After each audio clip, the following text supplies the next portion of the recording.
Мен кээ бирде мына үйдө жатып окуп калам, биздин жана өкмөттүн кээ бир мүчөлөрү, кээ бир ошол энергетика тармагындагы адамдар, кээ бир депутаттарыбыз ой башка мамлекет менен салыштырып калат.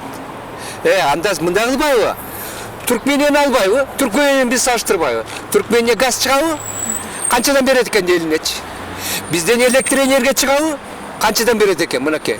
Башка мамлекетке салыштырып, салыштырып Түркмения менен салыштырсын.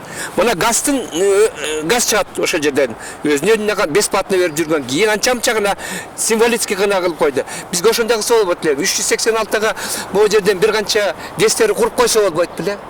Туурабы? Сууга байбыз мынакей. Таптаза эмеси экология жактан Бишкек шаары таза болмокпуз. Мен ойлойм, могу тетис жок кылып эле биз керек болсо, биягы мына экинчи тетисти газ менен, анан тиги электр энергиясын тартып келип эле, бүт баарын мына жер камсыз кылып койсок болот эди да. Туурабы? Анан андай жок болуп атпайбы? Бизде көбүнчө эле жана андай шашып пушуп эле кабыл алдырып койгон нерсенин артында бир канча миллиондогон долларлар жатат да. Мына уну жакшы компетенттүү комиссия түзүлүп турса, точно таап чыгат. Тарифти жогорку кеңеш өзүнө алыш керек эле дагы өкмөткө бербеш керек эле. Мына 5-чакырышта мына менин деле күнөөм бар, ошол өкмөткө биз сурагандан берип койгонбуз. Ушул тарифти өкмөт өздөрү эле жүргүзө берсин депчи.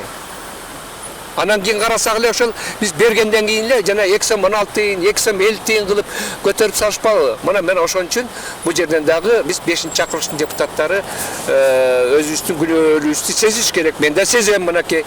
Эми бирок 6-чакырыштын азыр депутаттар кайра алыш керек болсо, алып туруп анан элди жонунан эле тиги акча жасай береби? 2 сом 16 тыйын дагы кымбат эмес, 2 сом 16 тыйынга чыдай албай атышат азыр.